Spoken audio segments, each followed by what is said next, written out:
Kisruh DPRD dan Bupati kantor sekretariat disegel. Menolak diajak pulang usai melahirkan, suami pukul istri. Satu keluarga penderita Collins Syndrome viral joget di TikTok. Selamat malam pemirsa, selain cuplikan berita tadi kami juga akan menghadirkan informasi menarik lainnya. Bersama saya Rimustika, pemirsa, inilah Sumut Hari Ini Malam selengkapnya.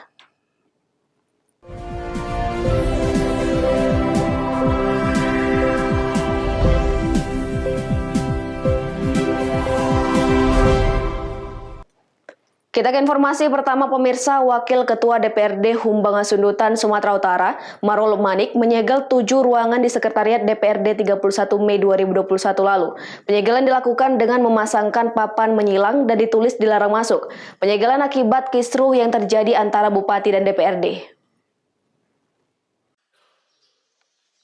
Aksi penyegelan 7 ruangan di Sekretariat DPRD Humbang Hasundutan, Sumatera Utara terjadi akibat luapan kekesalan Wakil Ketua DPRD Marul Manik yang menuding pemerintah kabupaten tidak mendukung kegiatan DPRD. Penyegelan dilakukan dengan dukungan anggota DPRD fraksi Golkar, fraksi Nasdem, fraksi Hanura, fraksi Gerindra, dan fraksi Persatuan Solidaritas.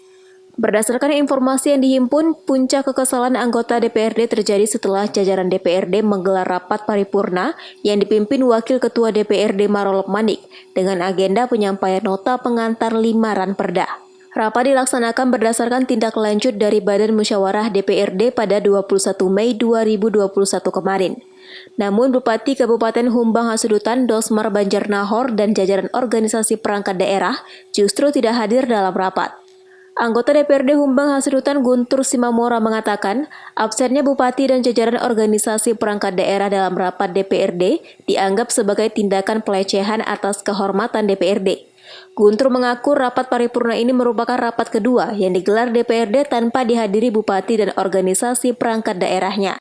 Menyayangkan sekretariat DPRD yang notabene adalah bawahan dari Bupati ataupun adalah pemerintah tidak memfasilitasi rapat kita ini mulai dari rapat Banmus sampai pada rapat paripurna tanggal 31 Mei yang lalu.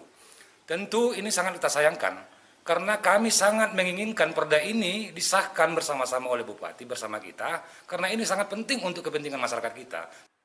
Sepanjang melakukan kegiatan rapat, pihak eksekutif dari Sekretariat DPRD justru tidak melaksanakan fungsinya untuk memfasilitasi kegiatan rapat dewan.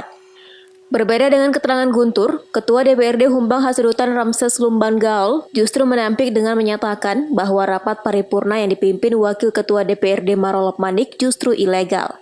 Ramses menegaskan, rapat yang dihadiri 15 anggota DPRD dianggap tidak perlu dihadiri pemerintah kabupaten dan jajarannya dan tidak perlu difasilitasi.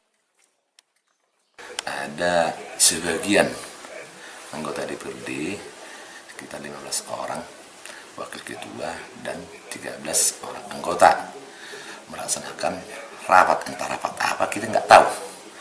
Ya boleh dikatakan rapat itu entah ilegal lah. Nah, setelah selesai mereka melaksanakan rapat, langsung mereka terus menyegel ruangan Kabak Umum, Kabak Persidangan, Kabak Keuangan, dan juga Kabak Perundang-undangan, dan juga ruangan Sekwan. Mereka telah mempersiapkan kian semua alat-alat untuk itu, termasuk spanduk dilarang masuk dan juga kayu. Tapi sangat disayangkan bahwa ini adalah lembaga musyawarah, segala sesuatu dapat dimusyawarahkan. Ramses juga menyebut rapat Banmus yang berlangsung 21 Mei 2021 lalu tidak sah dan melawan hukum. Ramses menyerahkan sepenuhnya tindakan hukum pada pemerintah kabupaten. Rahmat Tinton melaporkan untuk Evarina TV. Kita ke informasi lainnya pemirsa, tidak bayar distribusi pajak sejumlah iklan reklame produk rokok di sepanjang jalan Kota Aikanopan, Kuala Hulu, Labuan Batu Utara, Sumatera Utara ditertibkan oleh petugas dari lingkungan pemerintah Kabupaten Labuan Batu Utara, Sumatera Utara. Badan Pengelola Pendapatan Daerah Kabupaten Labuhan Batu Utara melakukan penertiban sejumlah iklan reklame produk rokok yang menunggak pembayaran pajak dan habis masa berlaku reklame. Penertiban berlangsung di Jalan Kota Aikanopan, Labuhan Batu Utara, Sumatera Utara. Penertiban sejumlah reklame iklan ini juga dilakukan pemerintah Kabupaten Labuhan Batu Utara bertujuan untuk menata estetika kota Aik Kanopan, sehingga tidak ada semrawut dan dipenuhi pajangan iklan reklame liar. Kepala Bidang Penagihan dan Pengembangan Badan Pengelola dan Pendapatan Daerah Labuhan Batu Utara, Birma menjelaskan, penertiban reklame iklan rokok yang ada di seputaran kota Aik Kanopan bertujuan untuk meningkatkan pendapatan asli daerah Kabupaten Labuhan Batu Utara dari pos anggaran pajak reklame. Berkaitan dengan penertiban reklame yang ada di seputaran Kuala Hulu, Aik Kanopan, di mana kita itu berusaha untuk meningkatkan PAD Kabupaten Labuhan Batu Utara melalui pajak reklame. Tidak hanya iklan reklame produk rokok, pemerintah Kabupaten Labuhan Batu Utara akan melakukan penertiban terhadap produk lainnya yang menunggak pembayaran pajak yang habis masa berlaku izin. Pemerintah menghimbau agar pelaku usaha terkait segera mengurus segala keperluan terkait perizinan dan perpanjangan izin iklan reklame untuk menghindari penindakan petugas. Ucok Sitorus melaporkan untuk Evarina TV. Pemirsa, sejumlah orang tua siswa SMA Negeri 1 Deli Tua Kabupaten Deli Serdang keberatan dengan pungutan uang dari pihak sekolah yang diduga ilegal dengan alasan untuk membayar gaji guru honorer. Para orang tua keberatan karena sebelumnya Pemprov Sumatera Utara telah menaikkan gaji guru honorer. Beginilah video amatir yang direkam oleh wali murid saat membayarkan sumbangan wajib kepada pihak sekolah SMA Negeri 1 Deli Tua Kabupaten Deli Serdang. Di masa pandemi COVID-19, pemerintah memberikan subsidi kepada masyarakat di berbagai sektor yang terdampak pandemi COVID-19. Namun hal tersebut berbeda dengan sekolah negeri yang ada di Kecamatan Deli Tua Kabupaten Deli Serdang ini. Pihak sekolah malah membebani orang tua murid dengan kutipan wajib setiap bulan sebesar Rp75.000 dengan alasan membayar gaji tenaga pengajar honorer di sekolah SMA Negeri 1 Deli Tua. Padahal pemerintah Provinsi Sumatera Utara sudah menaikkan gaji guru honorer di Sumut sebesar Rp90.000 per jam dari sebelumnya hanya Rp40.000. Kutipan tersebut dinilai menjadi beban bagi orang tua, padahal mereka memasukkan anak mereka ke sekolah negeri untuk meringankan beban biaya pendidikan. Menurut orang tua murid, formulir perjanjian tersebut diberikan pihak sekolah setelah anak murid mendaftar di sekolah. Orang tua murid wajib mengisi besaran bantuan yang sudah ditentukan oleh pihak sekolah, mulai dari Rp75.000 hingga Rp150.000. Apa bang besarannya bang? Per bulannya 75.000. Dulu ada 3 pilihan, waktu pertama masuk ada 75, ada 100, ada 150. Karena saya pun kurang mampu, jadi saya pilih yang terendah. Memang itu harus diisi. Sekolahnya sekolah apa bang? SMA Negeri 1, Deli Tua. Ini diwajibkan bang membayar tiap bulannya? Ya udah diwajibkan. Alasan sekolah untuk apa bang? Katanya untuk sumbangan satu dari anak murid, anak saya tanya untuk gaji honor, untuk pembangunan sekolah, gaji satpam. Itulah saya dengar dari keterangan anak-anak murid. Sementara pihak sekolah beralasan sumbangan dari orang tua murid tersebut akan digunakan untuk membayar gaji para guru honorer di sekolah tersebut. Mereka menolak jika sumbangan disebut kutipan liar. Daniel Pekwali melaporkan untuk Evarina TV. Sumut hari ini masih akan kembali sesaat lagi, tetaplah bersama kami.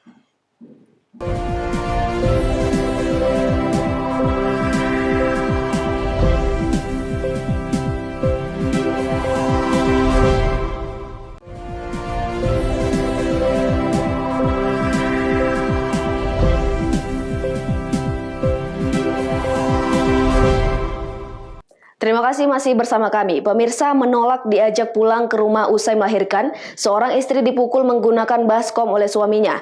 Akibat perbuatannya, pelaku meringkuk di sel tahanan Polsek Deli Tua. Mengaku hilap usai memukul istrinya, warga Jalan Selambo, Medan Amplas, Kota Medan, Sumatera Utara, kini diamankan petugas unit reskrim Polsek Deli Tua. Pelaku yang diketahui berinisial SS kini ditangkap petugas di tempat persembunyiannya di Jalan Sidodadi, Kecamatan Namorambe, Kabupaten Deli Serdang pada 31 Mei lalu. Berdasarkan keterangan resmi Polsek Deli Tua, penangkapan tersangka berdasarkan laporan pengaduan istri tersangka inisial NH yang mengaku menjadi korban penganiayaan suaminya. Peristiwa tersebut terjadi pada Selasa siang di rumah orang tua korban di Kelurahan Gedung Johor, Kecamatan Medan Johor, Sumatera Utara. Saat itu pelaku datang menemui korban dan mengajak istrinya pulang ke rumah mereka di Jalan Selambo, Medan. Namun korban menolak ajakan pulang suaminya. Korban mengaku usai menjalani proses persalinan anak pertama dan masih butuh didampingi oleh orang tuanya. Mendengar itu tersangka sontak emosi hingga keduanya terlibat cekcok mulut. Keributan terus berlanjut hingga tersangka mengambil sebuah wadah baskom yang terbuat dari bahan stainless dan langsung memukulkan ke wajah korban. Perbuatan itu lantas menyebabkan wajah dan pelipis korban mengalami luka memar serius. Tidak terima dengan perbuatan suaminya, didampingi keluarganya, korban langsung melaporkan perbuatan itu ke Polsek Deli Tua. Kepada petugas, pelaku SS mengaku hilap dan tidak sengaja memukul wajah korban. Ia berdalih perbuatan itu dilakukan akibat pengaruh luapan emosi setelah keduanya terlibat cekcok mulut. Dilempar gitu, Bang? Nggak sengaja, Bang. Nggak sengaja? Nggak sengaja kenapa itu, Bang? Karena ada cekcok, Bang. Masalahnya apa? Masalah keluarga lah, Bang. Nyesel nggak, Bang? Pastilah, Bang. Hingga unit reskrim Polsek Deli Tua sudah melakukan penahanan terhadap pelaku, petugas masih melakukan penyelidikan atas kasus ini. Jadi tersangka ditangkap karena kami awalnya menerima laporan dari masyarakat, dari istri atau korban tentang bahwasanya dia dipukul oleh suaminya. Alasannya karena suaminya atau pelaku mengajak kembali ke rumahnya, namun istrinya menolak karena alasan setelah lahiran. Kemudian mereka cekcok mulut, akhirnya si pelaku atau suaminya memukul korban menggunakan baskom. Berdasarkan perbuatannya, petugas menjerat pelaku dengan Undang-Undang Kekerasan dalam Rumah Tangga dengan sanksi hukuman 5 tahun penjara. Wahyu Pratama melaporkan untuk Evarina TV. Kita ke informasi lainnya, pemirsa. Pasca melakukan penggeledahan di kantor Komisi Pemilihan Umum Daerah Kabupaten Serdang Bedagai, Sumatera Utara pada Mei lalu, pihak kejaksaan telah melakukan pemeriksaan kepada 13 orang saksi, serta mengamankan 10 box dokumen surat menyurat dan juga administrasi.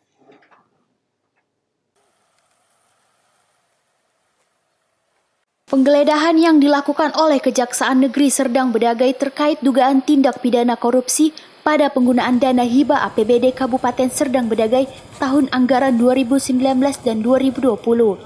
Untuk kegiatan Pilkada Kabupaten Serdang Bedagai tahun 2020 dengan besaran anggaran dana hibah sebesar 36 miliar 500 juta rupiah. Pihak Kejari Serdang Bedagai juga membenarkan adanya dugaan upaya menghilangkan alat bukti yang sedang didalami oleh pihak penyidik, di mana saat dilakukan penggeledahan tim menemukan sisa dokumen yang sudah dibakar.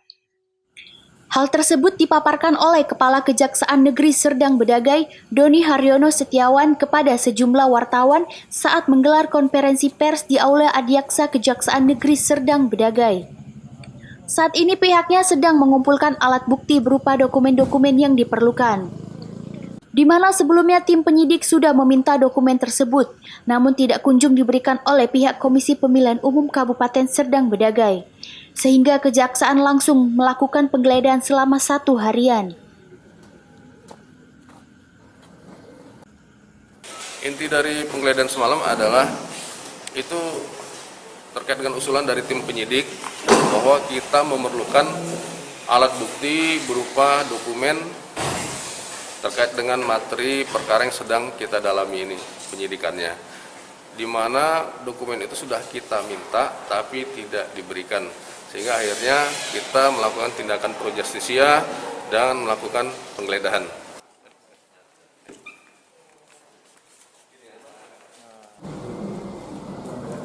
Kasus dugaan korupsi ini masih dalam tahapan penyidik umum. Pihak Kejaksaan masih fokus kepada pengumpulan alat bukti.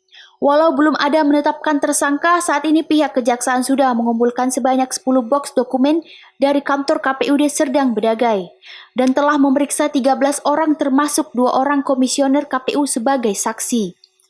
Abdul Malik melaporkan untuk Evarina TV.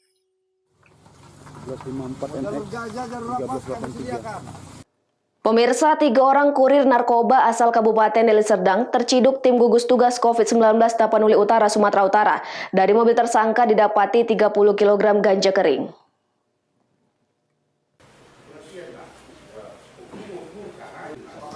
Dari hasil pemeriksaan ketiga tersangka yakni Hartono, Pajar, dan Putra yang diamankan dari jalan lintas Sumatera tepatnya di Desa Sipahutar, Kecamatan Sipoholon. Didapati barang bukti sebesar 30 kg ganja kering. Wakapolres Tapanuli Utara Kompol Joni Sitompul menerangkan, tertangkapnya ketiga tersangka saat tim gugus tugas melakukan razia penggunaan masker di Jalinsum, Kecamatan Siatas Barita. Mobil tersangka yang datang dari arah Sidempuan saat akan dihentikan tersangka melaju dengan kecepatan tinggi menerobos petugas. Curiga aksi nekat tersangka, petugas kepolisian langsung menghubungi tim operasi di Kecamatan Sipoholon. Di daerah ini tersangka juga menerobos razia dengan memacu kecepatan kendaraan, hingga polisi melakukan pengejaran dengan sepeda motor dan berhasil mengamankan tersangka. Ketika digeledah dari kendaraan tersangka didapati 30 kg daun ganja kering, dan tersangka mengaku ganja tersebut berasal dari daerah Padang Sidempuan. Berkaitan hal itu, ketika hari ini pagi tadi Polsek melaksanakan operasi justisia bersama tim Satgas Kecamatan Siatas Barita melakukan penghentian terhadap satu unit kendaraan roda 4 merek Honda Jazz warna merah. Ketika dilihat ini kendaraan ini datang dari arah Tapanuli Selatan, ketika dia sedikit agak cicak, kemudian naluri mencoba menghentikan. Namun ketika dihentikan, ternyata kendaraan ini lari dengan memacu kecepatannya. Ketika dia dihentikan, ternyata sama dengan yang dilakukannya di Siatas Barita, mempercepat kendaraannya lari. Setelah itu dikejar, anggota kita dari Babin Kantipmas, dari Babinsa yang saat itu melaksanakan operasi justisia dengan Satgas COVID-19 Kecamatan Sipoholon, koordinasi dengan anggota lantas, kemudian sama-samalah mengejar kendaraan ini. Di Silakitang, Jalan Badige, Kecamatan Sipoholon, mobil ini dapat dihentikan. Kemudian ketiga tersangka kini dijerat pasal 114 ayat 2 sub pasal 111 ayat 2 Undang-Undang Nomor 35 Tahun 2009 tentang narkotika dengan ancaman hukuman minimal 5 tahun penjara dan maksimal 20 tahun. Jamarlin Saragi melaporkan untuk Evarina TV.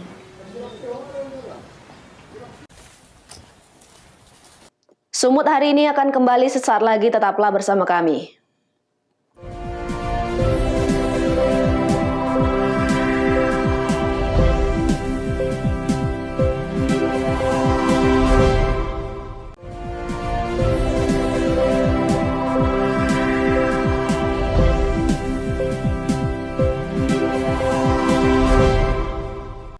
Terima kasih masih bersama kami. Pemirsa, satu keluarga warga Kecamatan Kisaran Timur, Asahan, Sumatera Utara yang menderita penyakit Treacer Collins Syndrome viral di media sosial setelah melakukan aksi joget dan gerakan bersama-sama.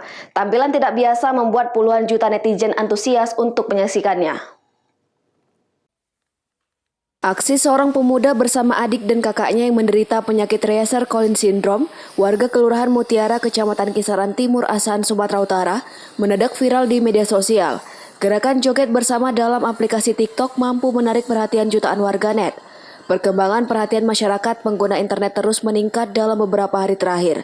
Dalam 3 hari terakhir, sedikitnya ada 24 juta warga pengguna internet yang mengunjungi situs tersebut memberi respon.